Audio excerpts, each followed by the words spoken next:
Session 2 سنت زندہ امت زندہ سابق بریگیڈیئر مستنصر باللہ۔ بھائی اور بہنوں السلام علیکم۔ بسم اللہ الرحمن الرحیم۔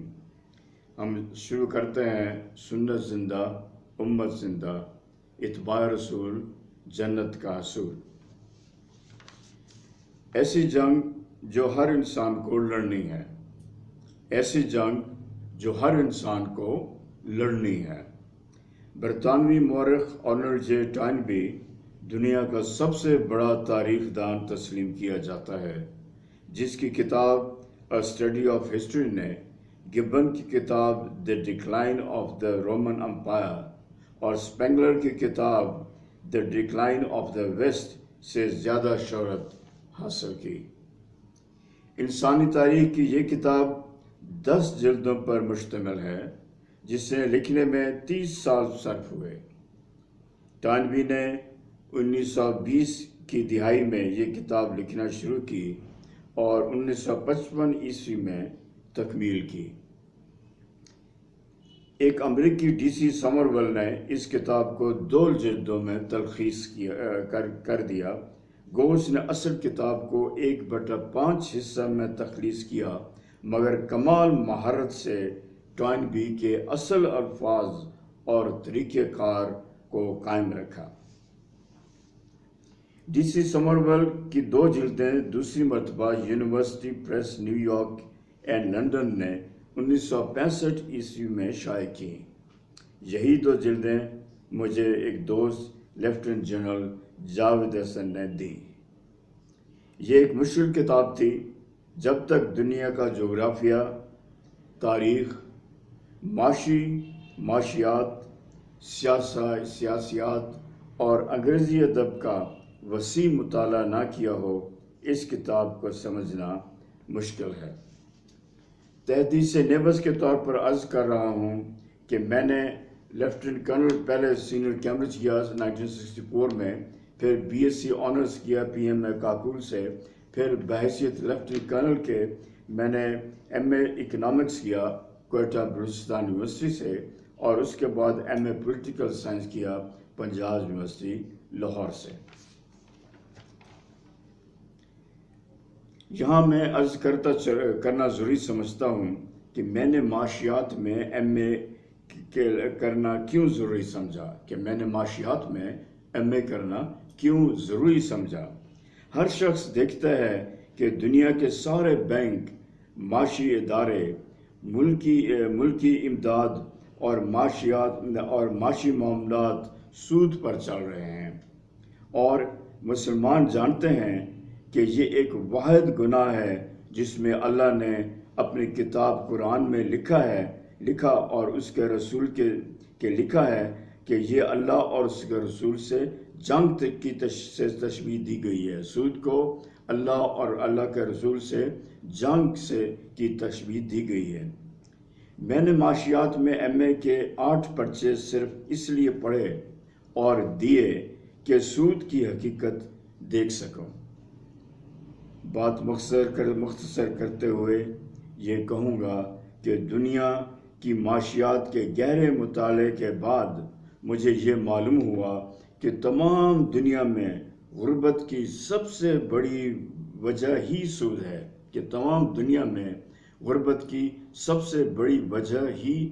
ہے، جب تک معاشی نظام سود پر مبنی ہے اور نظام زکوٰۃ نہیں رائج ہوتا، انسان سے اور دنیا سے غربت ختم نہیں ہو سکتی۔ دوبارہ عرض کرتا ہوں، جب تک معاشی نظام سود پر مبنی ہے اور نظام زکوٰۃ رائج نہیں ہوتا، اس وقت تک انسان سے اور دنیا سے غربت ختم نہیں ہوگی۔ میرے کچھ دوست کہیں گے کہ مغرب میں انگریز تو بہت امیر ہیں، مغرب میں روس بھی شامل ہے، اور تاریخ بتاتی ہے کہ امیروں کو ختم کر کے اور تمام لوگوں کی غربت دور کرنے کے لیے، معاشی برابری کے لیے لینن اور اسٹالن نے روسی ریولوشن میں 30 لاکھ آدمی قتل کیے، اور یہ ایک تاریخی حقیقت ہے کہ روس ریولوشن میں 30 لاکھ آدمی قتل کیے، پھر بھی معاشی برابری نہ ہو سکی اور غربت ختم نہ ہو سکی۔ بات لمبی ہو رہی ہے، لیکن میرے کچھ دوست کہیں گے کہ مغرب میں تو قومیں معاشی طور پر بہت خوشحال ہیں اور مغربی فرد خاندان بھی خوشحال ہے۔ مجھے سروس کے دوران 2 مرتبہ انگلستان، فرانس، آسٹریا وغیرہ یورپ جانے کا تجربہ ہوا، اس لیے پورے وثوق سے کہہ سکتا ہوں کہ یہ ہے دور کے ڈھول سہانے۔ وہاں گھروں کے کرائے بہت زیادہ ہیں، بچوں کی تعلیم بہت مہنگی ہے، بجلی بہت مہنگی ہے اور کھانے پینے کی اشیاء بھی مہنگی ہیں۔ میں ان کے گھروں میں گیا اور ان کے گھر دیکھے، ڈرائنگ اور ڈائننگ کچن نیچے اور 2 بیڈ روم اوپر۔ 80% گھر ایسے ہی بنے ہوئے ہیں۔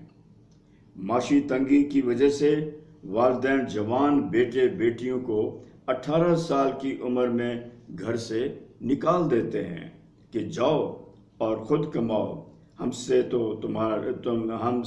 تم لوگوں کا بوجھ برداشت نہیں ہوتا۔ اور کچھ سالوں کے بعد بوڑھے والدین کو جوان اولاد بھی اولڈ پیپلز ہومز میں جمع کرا دیتی ہے۔ اور یہاں عرض کرنا ضروری سمجھتا ہوں کہ حضور صلی اللہ علیہ وسلم نے فرمایا کہ جس اولاد کے بیٹے بیٹیوں کے والد اس حالت میں وفات پائی کہ وہ ان سے راضی تھا تو یہ اولاد جنت میں جائے گی۔ دوبارہ عرض کرتا ہوں، حضور کے وسلم نے فرمایا کہ جس اولاد کے بیٹے بیٹیوں کے والد نے اس حالت میں وفات پائی کہ وہ ان سے راضی تھا تو یہ اولاد جنت میں جائے گی۔ بات لمبی ہو گئی ہے، دوبارہ آتا ہوں اسی موضوع پر، ایسی جنگ جو ہر انسان کو لڑنی ہے۔ ٹوائن بی نے انسانی تاریخ کی تحقیق میں ابتداً ایک ایسے قابل فہم تاریخی یونٹ، انٹیلیجبل یونٹ آف ہسٹری کو تلاش کیا جس کی تاریخ شروع سے آخر تک لکھی جا سکے۔ اس قابل فہم تاریخی یونٹ، انٹیلیجبل یونٹ آف ہسٹری کے تمام سیاسی، معاشی،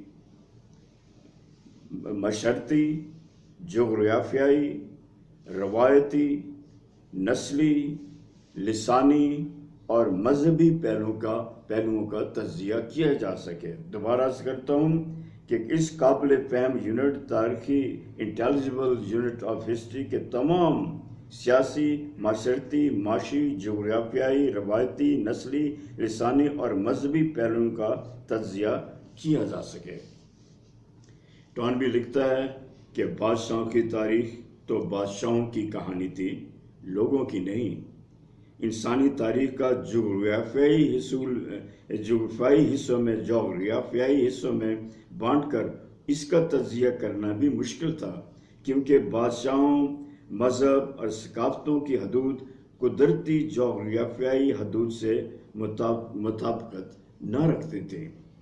انسانی تاریخ کو لسانی بنیاد پر تقسیم کر کے تجزیہ کرنا بھی قدرے مشکل تھا، کیونکہ زبان تقریباً ہر 100 میل کے فاصلے کے بعد تبدیل ہو جاتی ہے۔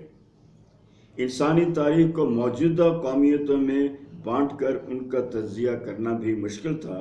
اس کی وجہ یہ تھی کہ ہر مملکت کی حدود کئی مرتبہ گھٹتی بڑھتی رہی ہیں۔ مثال کے طور مثلاً تاریخی طور پر ہمیں یہ بات معلوم ہے کہ ایک علاقہ کئی بار کئی ملکوں کے قبضے میں آتا اور جاتا رہا۔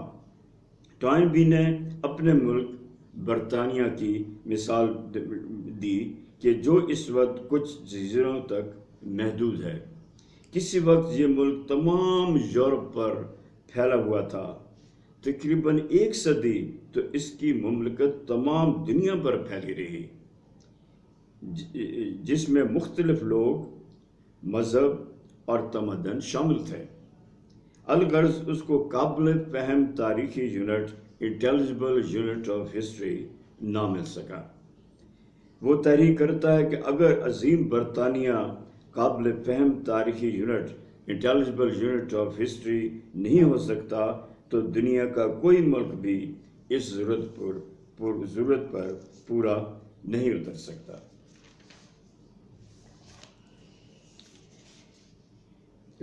اسے یہ بھی معلوم ہوا کہ مغربی عیسائی تہذیب، ویسٹرن کرسچنڈم کے علاوہ اور بھی تہذیبیں موجود ہیں جو کہ ایک دوسرے سے یکسر مختلف ہیں، خاص طور پر تہذیب و تمدن میں۔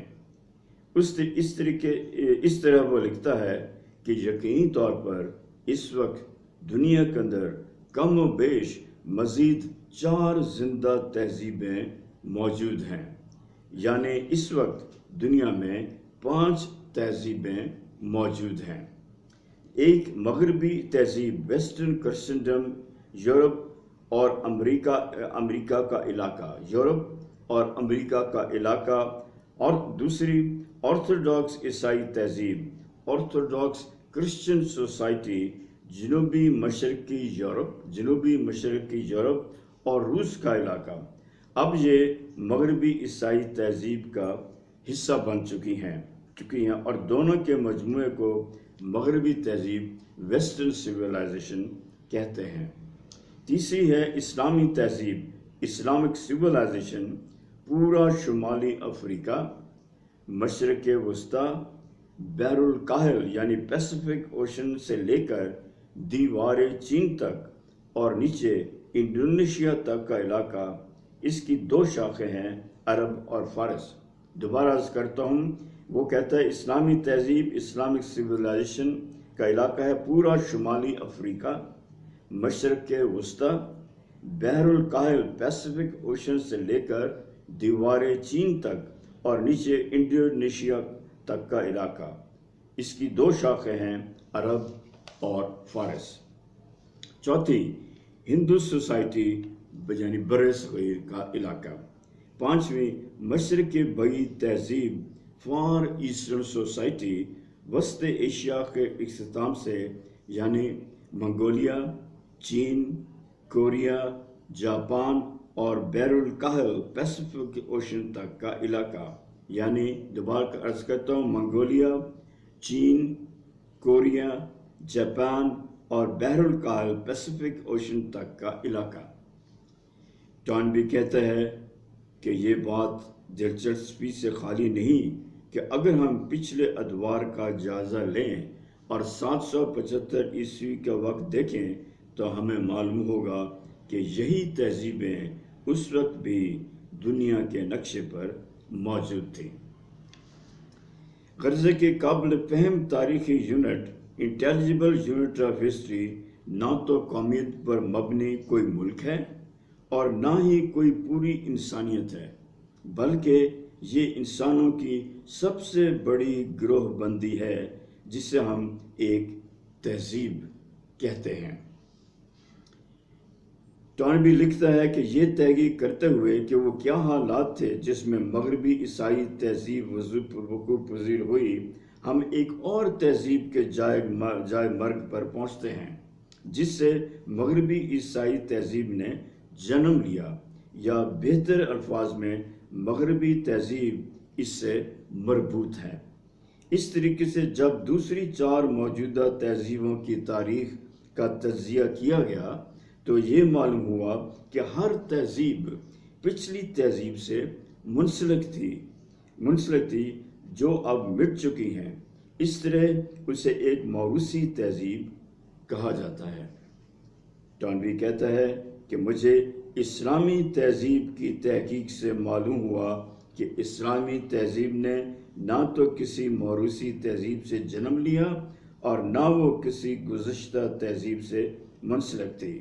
ٹون بھی کہتا ہے، دوبارہ عرض کرتا ہوں، کہ مجھے اسلامی تہذیب کی تحقیق سے معلوم ہوا کہ اسلامی تہذیب نہ تو کسی موروثی تہذیب سے جنم لیا اسلامی تہذیب نے اور نہ وہ کسی گزشتہ تہذیب سے منسلک تھی۔